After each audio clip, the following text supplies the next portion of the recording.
Next question is from brother Louis 87. Can I still build muscle and lose fat even if I walk 25,000 steps a day? I work out 3 to 4 times a week and do intermittent fasting every day. I am also at a caloric deficit every day. What is your advice to do body recomposition successfully given my situation? Let's forget all the information he gave us because then we'd have to design a routine and ask him more questions. Here's the real question. Can you lose fat and build muscle at the same time? Typically, it's very challenging, especially if you're intermediate or advanced. Like if you're really advanced, you've been working out for a while, you've been eating pretty good for a while, and then you decide to go on a cut, and you're like, I'm going to build while I cut. Like, good luck. Like, this is a very challenging thing to do. Probably not. What do we call that? Like the Goldilocks zone? Yeah. If you're a beginner, this happens all the time. Every single new client I trained gained muscle and burned body fat in the There first is few an months. exception to that. The advanced or intermediate person who's been off on a layoff, right? So if I've been off for a few weeks. Well, yeah, that I would put that in the same category. They're deconditioned. Well, yeah. So that's important though to note that because someone who's thinking that they've been training for a long time, now they think, oh, there's no chance of me doing this. This happens to me every time I go back to my training, right? So, and the way I do it is I actually don't focus on losing. I focus on building. I try and eat a maintenance caloric intake, and I go back to building. And you let the metabolism do the job. And I let the metabolism do the work. I figure, okay, this is my body needs. Let's say hypothetically, maintenance is 3,000 calories. I'm back to training for strength and trying to build. I'm going to eat till I'm satisfied, say 3,000 calories. And inevitably, what happens in those first couple weeks is my body starts to remember where that I had muscle. It starts to put the muscle back on, and then my metabolism starts to inevitably speed up, which ends up reducing my body fat percentage. Yeah. So aside from the muscle memory effects, if you're consistent, Yes. you're advanced. Your best bet is to preserve muscle. So now, how do you best preserve muscle? That's a good question. You try to build it.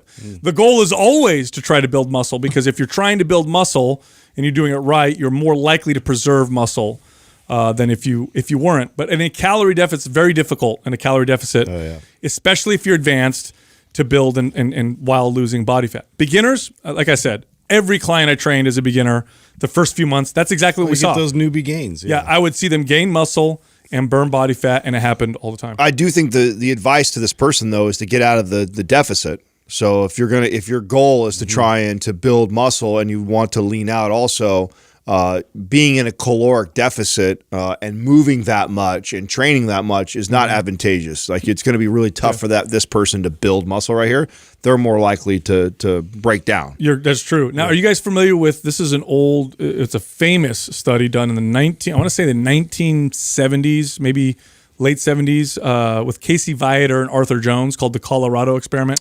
I might have brought this up a long time ago. We've talked about this before a long time ago. Arthur Jones is the inventor of Nautilus equipment. Casey Viator, the youngest Mr. America. Back then, Mr. America was a big bodybuilding contest ever. I think he won when he was 18. This genetic phenom bodybuilder, right? Really strong, long muscle bellies, the whole deal. Arthur Jones enlisted Casey Viator in his experiment, and the experiment was to test one set to failure training on Nautilus equipment. Really what Arthur Jones was trying to do was trying to sell Nautilus equipment. And and there were people there witnessing this, and there was an actual study. And you got to see this. Maybe Doug can look this up. Look up the Colorado Experiment, Casey Viator, or just Colorado Experiment before and after. Casey Viator goes in there and he does this like insane one set to failure for an exercise with forced reps and superset, like really, really crazy stuff. He ended up gaining like 30 pounds of muscle while losing 15 pounds of fat or something crazy like that in like 60 days or something insane like that. And it was documented and it was real. And people bring that up all the time and say, oh, it's totally, look at that. Now, how long of period of time was that with before and after there, Doug? It was a very short period of time. 28 days. 28 days he did that. He gained how much muscle and lost how much fat? 63.21 pounds of muscle mass gain, according to this. What? Yeah. Now, this was documented. Now, here's what a lot of people don't know. How many horse steroids was he on? Well, here's what happened. Casey Viator is already a pro bodybuilder in that before picture. He had stopped training and probably, it's speculated, went off anabolics. So he had muscle memory Yeah, to use. Plus, he went on some whatever they used back in those days, D-ball deck or whatever. Then he enrolls in this thing. So he's got like crazy muscle memory. Well, and this steroids, is the point I was trying to make, right? So he would be Yes. considered an advanced. That's why I brought this up. Yeah, an advanced lifter who is taking off. And I noticed this when I just take a couple weeks off. So you don't even have to be off for a very long time. I right away noticed when I've been off for a few weeks or a month or two of training consistently, or that, even just being inconsistent with my volume. My volume significantly low. I'm sporadically training.